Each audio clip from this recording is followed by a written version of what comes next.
네, 뉴스 크리에이터 시선 첫 순서는 취재기자의 솔직한 토크, 취재기자의 솔까말입니다. 보도국 김철진 기자 나와 있습니다. 안녕하세요. 안녕하십니까. 네, 자 오늘은 어떤 뉴스부터 전해드릴까요?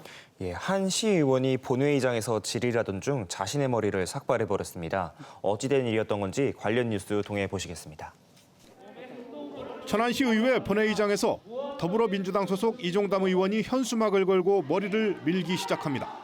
삼거리 공원 명품화 사업의 원안 추진을 촉구하기 위해서입니다.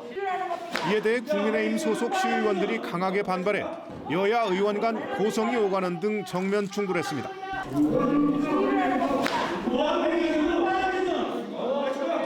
전인 구본영 시장의 역점 사업이었던 이 사업은 박상돈 시장 취임 이후 제동에 걸렸습니다. 당초 674억 원이었던 사업비는 475억 원으로 200억 원 가까이 줄었습니다. 이 때문에 박 시장과 민주당 시의원들은 취임 직후부터 번번이 마찰을 빚었습니다. 당초 예산 수준으로 원상 회복되지 않을 경우 인정할 수 없다는 게 민주당 의원들의 주장입니다. 이에 대해 천안시와 국민의힘 소속 시의원들은 42억 원 규모의 경관 조명과 15억 원이 드는 벽면 광고 시설인 미디어월 등 예산 낭비성, 불필요한 사업에 대한 삭감이었다고 맞서고 있습니다. 천안 삼거리 공원에 대한 예산이 삭감되자 민주당 의원들이 원안대로 해줄 것을 요구하면서 지금 삭발까지 한 그런 사건이 벌어진 건데 이게 과연 삭발까지 할 사안인가 싶은 생각도 듭니다. 예, 삭발했던 이종담 의원 이제 시민의 목소리를 전달하기 위해 이제 정당했던 순수했던 의정 활동이라고 밝혔습니다. 네. 당시 영상과 회의록 등을 좀 더 살펴보면요, 의종담 의원은 신체 발부 수지불모란 말을 이제 쓰면서까지 의원으로서 주어진 마지막 수단이었다. 그러면서 이제 비장한 각오로 준비된 플랜카드와 이제 삭발을 했었는데요.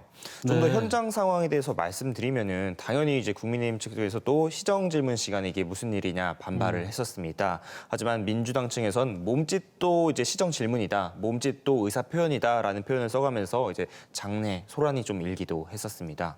네. 이게 사실은 삭발의 정치학이란 말이 있을 만큼 삭발은 종종 삭발도 그 정치학 예. 한 의사 표현 수단으로 예, 그렇습니다. 볼 수 있다. 단식 투쟁과 함께 살짝 최후의 저항 수단으로서 종종 활용되곤 하는데 네. 그래서 상징적 장소에서 정치인들의 삭발 행위를 종종 볼 수 있긴 합니다만 이게 시정 질문이 일어나고 있는 본회의장에서 일어나는 것은 정말 천안시뿐만 아니라 전국 사례로 통틀어 봤을 때도 정말로 드문 케이스고 저 같은 경우는 못 찾았을 만큼 굉장히 드문 사례이긴 합니다. 네, 대부분 다 야외에서 하는 경우는 있어도 의회장 안에서 삭발하는 경우는 참 드문 것 같은데 한편 생각하면 뭐 오죽했으면 그랬겠냐라는 생각도 들기도 하고요.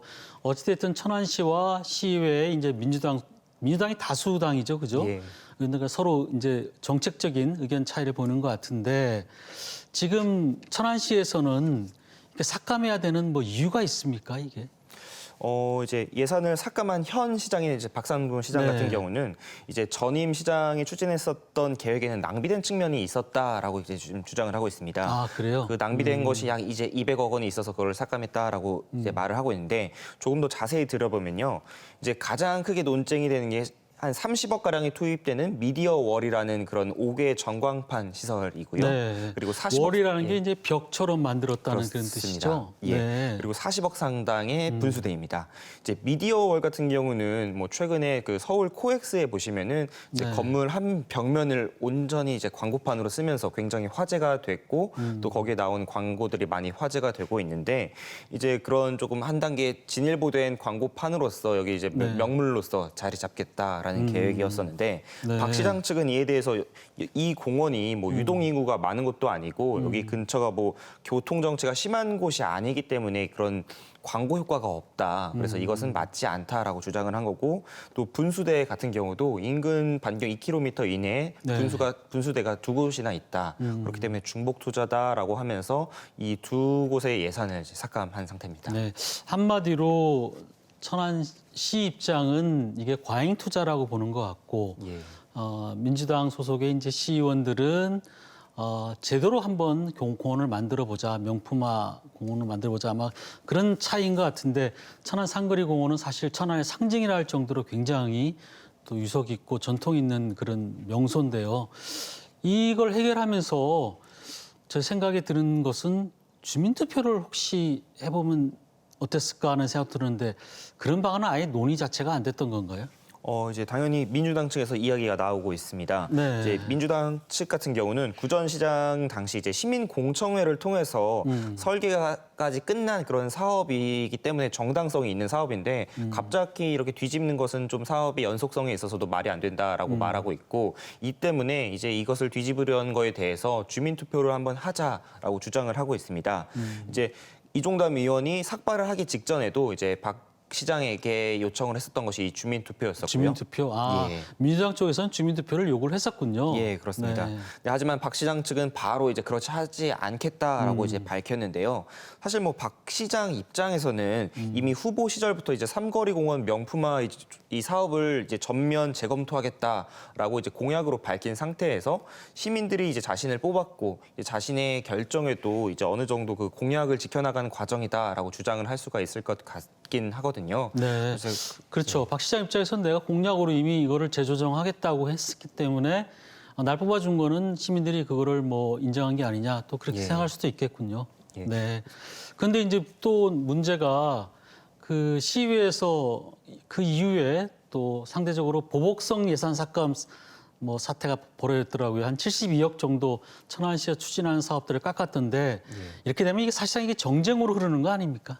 예, 그것 때문에 지금 시민들께서도 지금 우려를 하고 있고 TJB도 계속 보도를 이어나가고 있는 부분인데 아무래도 이제 민생에 필요한 예산까지 좀 삭감을 했다라고 지금 국민의 측에서는 이게 정쟁을 이용해서 시민들에게까지 피해를 입히고 있다라고 이제 지금 말을 하고 있는 거고 민주당 측에서는 그런 것이 아니라 합의된 과정을 통해서 예산을 네. 삭감한 거기 때문에 전혀 그것과는 연관이 없다라고 주장을 하고 있습니다. 이것을 어떻게 볼지는 시민분들께서 판단하실 것 같습니다. 네, 알겠습니다.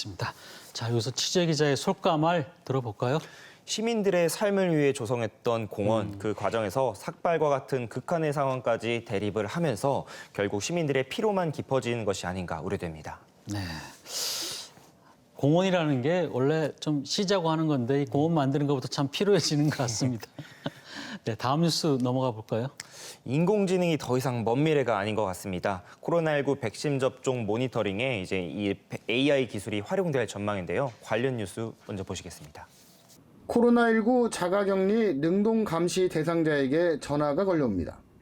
발열은 있는지, 기침 등 증상이 있는지 꼼꼼하게 묻습니다. 지금 발열 증상 있으신가요? 사람이 대화하는 것 같지만 실제 전화를 건 건 인공지능입니다.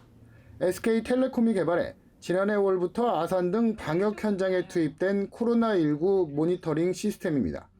올 4월 말까지 15만 명에게 170만 통의 전화를 걸어 보건소 등 모니터링 업무를 85%까지 줄인 바 있습니다. 오는 7월부터는 충남 지역 백신 접종 대상자 123만 3천여 명에게 백신 접종 일정을 미리 안내하고 접종 후 이상 반응 여부를 관찰하게 됩니다.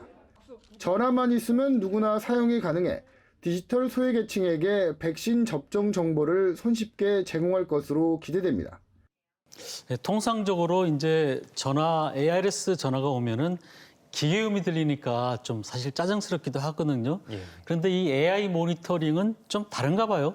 그런 이질감은 없어요. 예, 보도에도 잠깐 한마디 나오긴 했지만 그렇게 네. 딱딱한 기계음까지는 아닙니다. 네. 제법 이제 사람의 목소리와 얼추 비슷한 그런 목소리가 나오고 있는데 네. 무엇보다 이제 뭐 ARS를 통한 이제 응답 같은 경우는 뭐 번호를 눌러서 자신의 의사를 그렇죠. 표현한다던가 이런 불편함들이 있는데 이 AI를 통한 기술 같은 경우는 자연어 분석이라고 하죠. 일상적으로 우리 사람들이 하는 말을 기계가 분석해서 알아듣고 그거에 대해서 응답을 하기 때문에 아무래도 좀 더 사람들이 친숙하게 사용할 수 있고 기존의 자동 음성 응답 시스템보다는 유연하게 이용하실 수 있을 것 같습니다. 그렇다면 AI하고 저하고 제가 이제 그 접종 받은 환자다 그러면은 뭐 상태에 대해서 말을 하면은 그걸 그대로 받아듣고 또 조치까지 취해줄 수 있다는 건가요? 예, 그 이번 기술 같은 경우는 그 사후 조치까지 이제 연결될 전망인데요. 네. 이제 먼저 백신 접종의 이전에는 이제 그 날짜와 해당 장소 같은 것을 안내해줄 예정이고요. 또 접종 이후에는 그 이상 반응 여부를 계속 이제 확인을 해서 만약에 이상 반응이 있을 시 관할 보고서로 보고를 해서 그때는 이제 보건소에서 인력을 통해서 이것들 이상 반응 등을 확인하고 또 필요한 조치를 취할 수 있도록 할 전망입니다.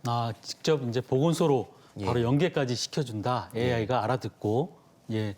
그렇다면은 이 보건 행정에도 굉장히 많은 뭐랄까 전략이라고 그럴까요? 전 낭비 요소를 좀 줄일 수 있고 인력들도 굉장히 좀 어떻게 보면 좀 여유를 가질 수 있게 될 것 같은데 도움이 많이 될 것 같아요. 예, 맞습니다. 사실 코로나 이후로 보건소 업무가 무척이나 지금 과중하다라는 지적이 예. 많이 나왔었죠.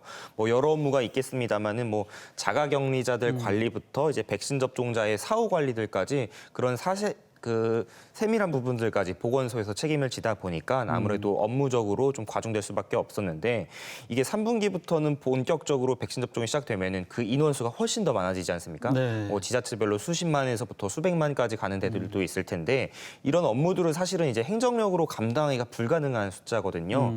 근데 이제 이런 것들을 기술을 통해서 보완할 수가 있다는 점에서 무척 필요한 기술이라고 봐야 됩니다. 이게 이제 충남에서 7월부터 시행이 된다는 거죠. 예, 그렇습니다. 네, 지금 우리나라가 K 방역으로 이제 세계적으로 굉장히 알려져 있는데 이 AI 모니터링도 그러면 앞으로 전 세계적으로 좀 확대될 가능성이 있는 건지 아니면은 해외에도 뭐 이 AI 모니터링이 사용되는 사례들이 좀 있나요?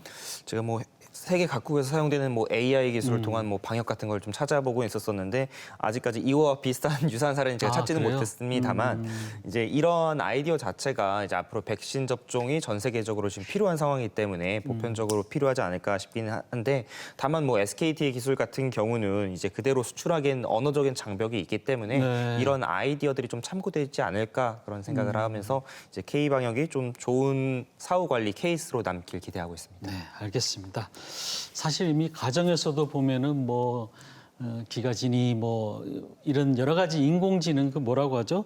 음성 인식 인공지능 시스템 이게 많이 활용이 되고 있는데 이런 방역 분야에도 이게 활용이 된다니까 참 놀랍기도 하고요. 예. 참 기술 발전이 정말 대단하다는 그런 생각도 듭니다. 예. 뭐 이번 방역에 활용된 SKT의 그 누구라는 그 시스템 같은 경우는 네. 지난 2019년부터 이제 노인 돌봄 서비스 같은 것을 도입해가지고 실제로 한 1년 동안 23건 가량의 구급 이제 환자를 본인이 인지를 해가지고 119 연계해서 이제 어르신들의 좀 생명이라던가 이런 것들을 보호한 사례가 있다고 해요. 이번 방역 사례뿐만 아니라 이처럼 기술이 이제 또 다른 든든한 가족이 된 좋은 사례가 아닌가 싶습니다. 네, 알겠습니다. 자, 김철진 기자 수고했습니다. 고생하셨습니다.